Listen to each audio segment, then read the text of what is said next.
साची कहे तोरे आपन से हमारे भाभी लोग आ रही है, इनके लिए ताली हो जाए, ताली।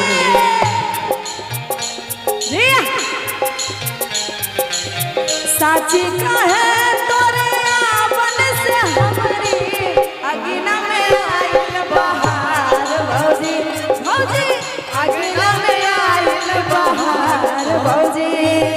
लक्ष्मी सी सूरत ममता की मूरत, लक्ष्मी सी सूरत।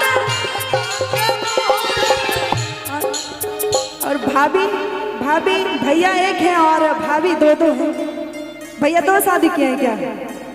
दो शादी एक साथ। अगली वाली भाभी है या फिर पीछे वाली?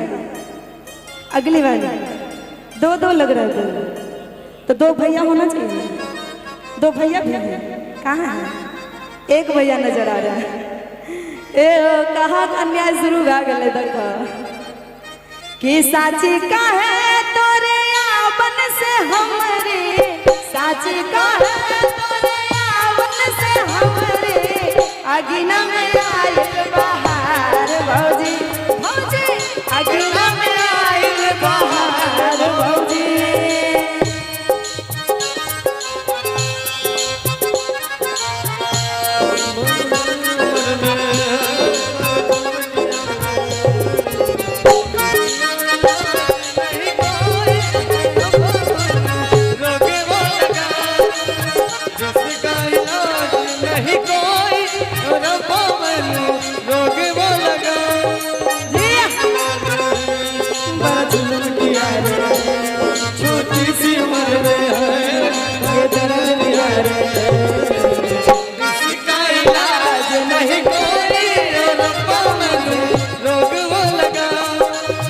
जिसका इलाज नहीं कोई और रब्बा मर्दे रोग वो लगा।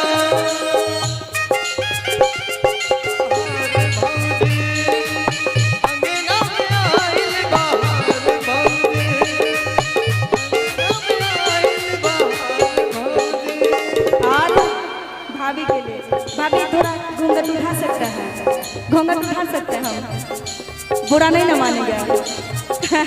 क्या बात है, भाभी का मुस्कान कितना अच्छा है, एक बार ताली बजा दीजिए ना। हो तुलसी की सेवा चंद्रमा की पूजा,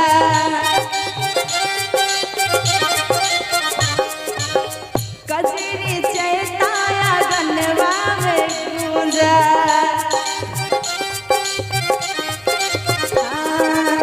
तुलसी की सेवा चंद्रमा की पूजा, कजरी चैताया गनवा में गूंजा।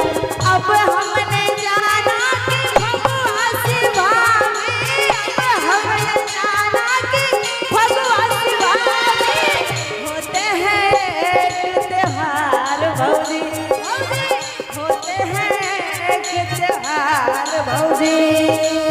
साची कहे तोरे आपन से हमरी, साची कहे तोरे आपन से हमरी अगिना में आइल बहार भौजी, भौजी अगिना में आइल बहार भौजी। तालियों में भाभी के लिए, और जो बड़ बुजुर्ग हैं भाभी के आशीर्वाद के लिए ताली बजाइए। जी भाभी के देवर से आशीर्वाद देने आ गए। देखिए और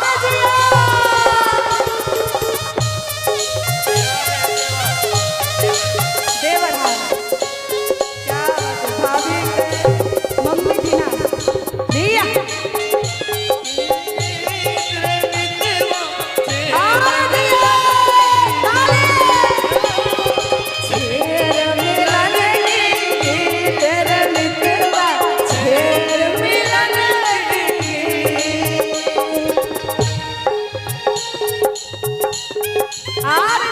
सबको बहुत बहुत धन्यवाद।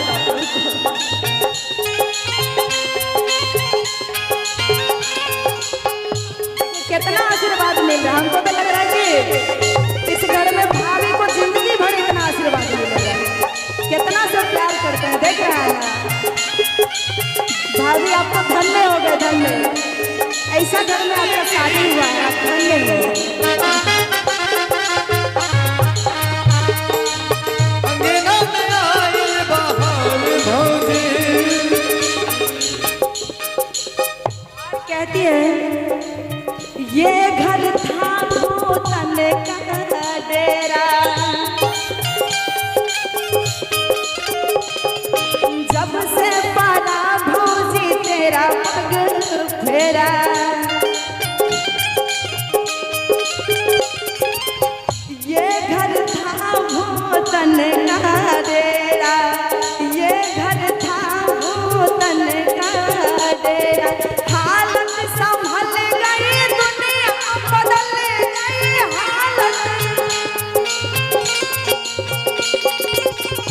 और होते हैं के त्योहार भौजी भौजी, होते हैं के त्योहार भौजी।